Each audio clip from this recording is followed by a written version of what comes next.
Hi guys, welcome back to my channel. So today I'm doing my last ever postpartum update. I am 10 months postpartum as of today, which is crazy that it's been 10 months since I popped out my little squirt. So I'm going to jump straight into it. I just wanted to make this video separate to Oliver's 10-month update because he has a lot more stuff going on than I do. But this is just a quick little update to sort of wrap up how I'm going with everything post-birth. Firstly, I want to say my hair loss has gone back to normal. I've always had a little bit of, not hair loss, but I've always sort of shedded, I don't know, probably more than the average person. I always have hair everywhere, but a few months ago, I don't know if I spoke about it in my 4-month update, but I lost a lot of hair. But today, lately my hair feels fine. I haven't been digging out heaps of hair out of the shower drain every time I have a shower, which is great. My nails feel back to normal as well, just excuse the naked nails, but they don't feel as brittle as they used to. My back pain is exactly the same as it's been since about September. So I'm going to say this is a postpartum thing only because nobody else knows what it is. It's on the lower left side and it feels bad if I'm driving, if I'm bending over to pick up Oliver, if I'm just walking around for a long period of time. I can't lay flat on my back after I've done one of those things. It's always sort of niggling and it's always there. I can sleep, I just have to rotate which side I sleep on throughout the night.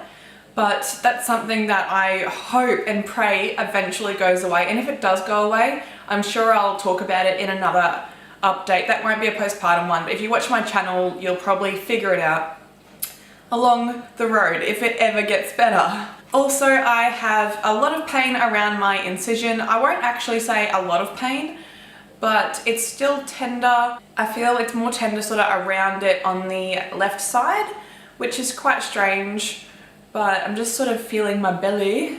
Excuse me, but yeah, I get pain internally, like in my stomach, in my abdomen area, and it can be like a little twinge, it can be a dull ache. Every day it's kind of different, which is kind of strange, but I can't really do anything about that. I also have a swollen lymph node in my left groin, which I'm thinking maybe it's swollen because of all the pain that I'm constantly having, but it's only been swollen for a couple of months now, or a few months I should say. So I'm not sure what's going on there, if that's related or not. My scar itself on one of the edges has started to fade. It's started to go white for about 5mm in. I don't remember if I told you guys this, but I actually had 2 little incisions at the start. It's almost like the surgeon did a little cut and then went, hang on a minute, I'm not going to cut there, I'm going to cut here. So there's about 1 centimeter where there's sort of 2 cuts on one edge, which is weird, but that's the edge that it's gone sort of white, which is awesome. The rest of it's still like a dark reddy plum color, and the scar is probably around 2mm wide. In the middle it goes to about 3mm wide, and then it goes back up to 2mm. So hopefully that will fade soon, which is awesome. I'm not doing any vitamin E or anything like that on the scar, mainly because I just don't get around to it and I feel like it's gonna fade eventually. Nobody sees it, so I'm not too concerned about it. Stomach-wise, my stomach is no longer jelly-like at all. It's completely back to how it should be, how I was before I had Ollie, which is awesome. I weigh 51.5 kilos and I weighed 51 kilos when I got pregnant, so I'm pretty happy with my weight. So it is awesome to look in the mirror and not feel like I hate my body anymore. I feel like I love my body how it is, and I'm really, really lucky. I don't exercise. I go for the occasional walk, not so much in summer because it's so hot here in Australia. We've had mid 30 degree days all week and it's just not walking sort of weather. So I've been not doing any exercise. I try to eat healthy. I try to stay away from foods that bloat me because I have felt lately that I've been getting extremely bloated when I eat a small amount of food. And I'm not sure if it's just because of anything in particular. I don't know why. I seem to have a really big appetite, but then I can't, which is really annoying if I go to a restaurant and order a big meal and then I can only like eat a tiny bit. That's annoying, but I'm not sure if that's postpartum related or not, so don't take my word on that being anything.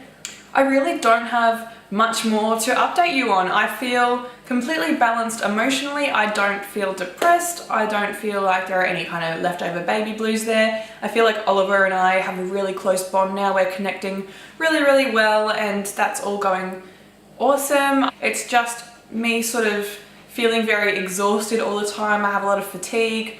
I walk up the stairs and I'm like puffed, and I don't know if that's just something that comes along with being a mother or if I'm just really unfit or what that is. I also get extremely hot all the time. And honestly, like, it's really hard to say if it's postpartum or not. But if it's happening to you and you're watching this and you're 10 months postpartum or 6 months postpartum and it's happening to you, maybe it is a postpartum thing. So let me know in the comments if you guys have experienced breathlessness or sort of hot flushes or anything like that postpartum, because I would love to know. Anyway, I'm going to wrap this video up here, so thank you for sticking with me and watching all of my postpartum updates and all my pregnancy updates. I will still do Oliver's updates every couple of months or so. And yeah, please subscribe to this channel if you enjoy it and give it a thumbs up.